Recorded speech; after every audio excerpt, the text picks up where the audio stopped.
حضرت موسیٰ اور فرعون، ایک ایمان افروز کہانی۔ ناظرین، مصر کی سرزمین پر ایک ایسا زمانہ بھی گزرا ہے جب ظلم بولتا تھا اور حق سے سکتا تھا۔ دریائے نیل کے کنارے ایک ایسا بادشاہ حکومت کرتا تھا جو خود کو خدا کہتا تھا۔ اس کا نام فرعون تھا۔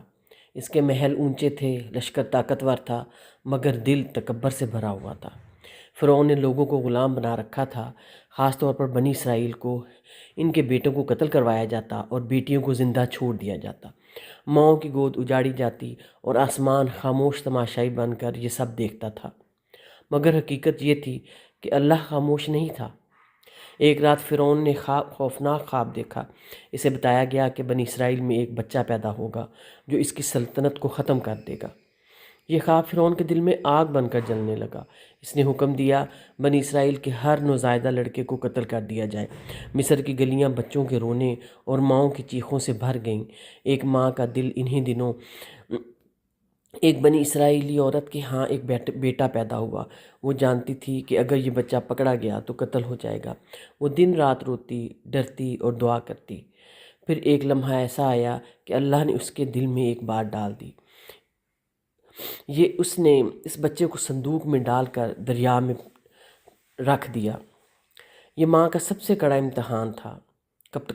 کپاتے ہاتھوں سے اس نے بچے کو صندوق میں رکھا، آخری بار اس کے چہرے کو دیکھا، آنسوؤں سے بوسہ دیا اور صندوق کو دریائے نیل کے حوالے کر دیا۔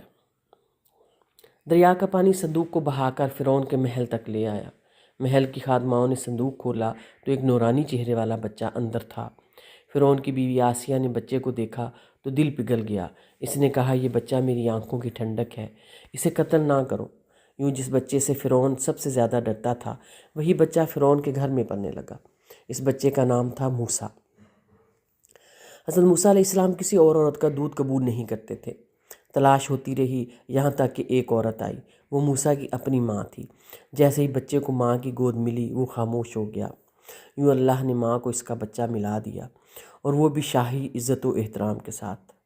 موسیٰ جوان ہوئے۔ ایک دن انہوں نے ایک مظلوم بنی اسرائیلی کو بچانے کی کوشش کی، مگر ایک مصری ان کے ہاتھوں سے مارا گیا۔ موسیٰ گھبرا گئے۔ انہوں نے اللہ سے معافی مانگی۔ فرعون نے قتل کا فیصلہ کیا، مگر اللہ نے بچا لیا، اور موسیٰ مصر چھوڑ کر مدین چلے گئے۔ مدین انہوں نے سادہ زندگی گزاری، بکریاں چرائیں، چرواہے بنے، شادی کی، اور پھر واپس مصر کی طرف چل پڑے۔ ایک رات کوہ طور پر ایک روشنی نظر آئی۔ وہاں اللہ نے موسیٰ سے کلام کیا اور فرمایا، جاؤ فرعون کے پاس، وہ بہت سرکش ہو گیا ہے۔ اب موسیٰ دربار میں کھڑے ہوئے اور فرعون کے دربار میں کھڑے ہوئے اور فرمایا، میں رب العالمین ہوں، پیغام لایا ہوں اللہ کا۔ فرعون ہنسا، غرور سے بولا، میں تمہارا سب سے بڑا رب ہوں۔ حضرت موسیٰ نے عصا پھینکا، وہ سام بن گیا۔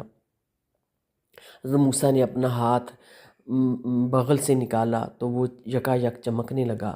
جادوگروں کو بلایا گیا، مقابلہ ہوا۔ جب موسیٰ کا عصا جادو نگل گیا تو جادوگر سجدے میں گر گئے۔ ایمان ان کے دلوں میں اتر چکا تھا۔ فرعون نے ان جادوگروں کو عذاب دیے، مگر وہ خود نہ مانا۔ آخرکار اللہ نے حکم دیا حضرت موسیٰ کو کہ بنی اسرائیل کو لے کر نکل جاؤ۔ رات کے اندھیرے میں قافلہ نکلا۔ فرعون لشکر اس کے پیچھے لے کر آ گیا۔ سمندر سامنے تھا، دشمن پیچھے تھا۔ حضرت موسیٰ نے اپنے لوگوں سے کہا، ہرگز نہیں ڈرو، میرا رب میرے ساتھ ہے۔ حضرت موسیٰ نے اپنا عصا سمندر پر مارا، پانی میں سے رستہ بن گیا۔ بنی اسرائیل اس رستے سے پار ہو گئے۔ فرعون ان کے پیچھے پیچھے آیا تو پانی بند ہو گیا، اور فرعون ڈوب گیا اور اس کی قوم ڈوب گئی۔ فرعون ڈوبتے ہوئے چلایا، میں